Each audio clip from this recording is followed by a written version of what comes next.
समाजवादी सरकार में नेताजी ने यश भारती से प्रदेश के लोगों को सम्मानित करने का काम किया था, जिन लोगों ने भी अपने क्षेत्र में उत्कर्ष और अच्छा कार्य किया था। इसलिए आज समाजवादी पार्टी इस बात को अपने घोषणा पत्र में शामिल करेगी। समाजवादी पार्टी का जब घोषणा पत्र आएगा, यश भारती सम्मान फिर से शुरू किए जाएंगे और इसी तरह जिला स्तर पर हर साल नगर भारती सम्मान दिए जाएंगे। नगर के उत्कर्ष समाज सेवियों, साहित्यकारों, पत्रकारों, कलाकारों, खिलाड़ियों के साथ ही नौकरी रोजगार सृजित करने वाले कारोबारियों, व्यापारियों, उद्यमियों तथा डॉक्टर, इंजीनियर, सीए व अन्य सेवाओं में उत्कृष्ट कार्य करने वाले प्रोफेशनल लोगों को भी राज्य और नगर के स्तर पर ये सम्मान पत्र दिए जाएंगे। और सबसे पुरानी और सबसे महत्वपूर्ण बात जो हमारे सहयोगी साथ बैठे हैं, समय समय पर इन्होंने बात रखी है और ये बहुत ही महत्वपूर्ण बात इसलिए है कि जहां कर्मचारियों की सोशल सिक्योरिटी की बात है, उनकी सोशल सिक्योरिटी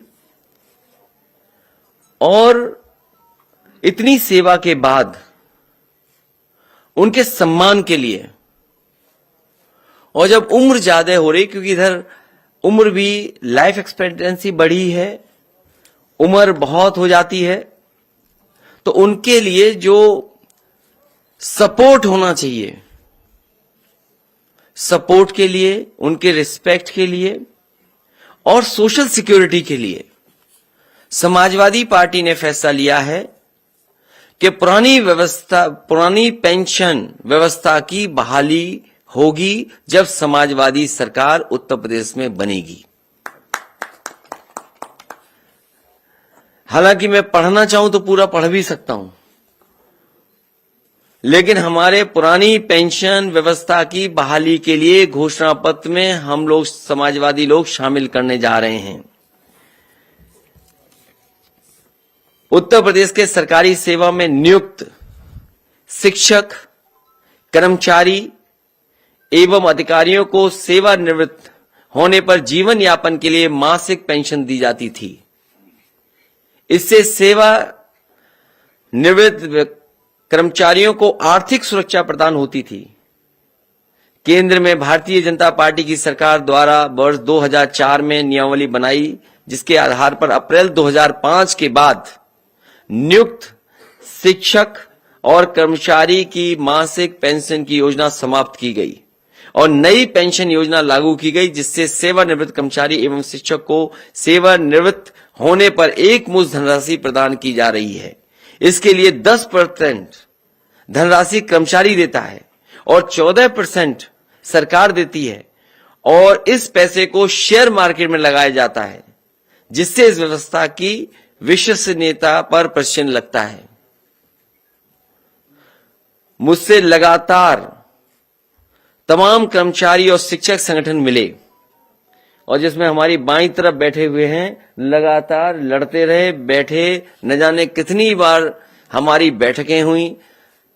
केवल आपके साथ बैठक नहीं हुई, बल्कि कई हमारे जो एक्सपर्ट हैं, फाइनेंशियल चीजों को समझते हैं, जिनके पास अनुभव है, उनके साथ भी बैठक हुई। तब जाकर के ये समाजवादी पार्टी ने अपने मैनिफेस्टो में शामिल करने का फैसला लिया है। मुझसे लगातार तमाम कर्मचारी और शिक्षक संगठन मिले और उन्होंने पूर्व की भांति पुरानी पेंशन योजना लागू करने की मांग करी। इन लोगों ने लगातार आंदोलन और धरना प्रदर्शन किया, लेकिन इस कर्मचारी विरोधी सरकार ने इनकी बात नहीं सुनी। कमेटी भी बनाई, आश्वासन भी दिया, लेकिन इनकी बात इस सरकार भारतीय जनता पार्टी ने नहीं सुनी।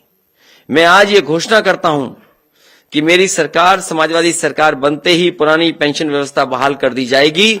इसमें जो भी धनराशि की आवश्यकता होगी उसकी व्यवस्था कर ली जाएगी। मैंने इस संबंध में कर्मचारी और वित्त विशेषज्ञों से वार्ता कर ली है।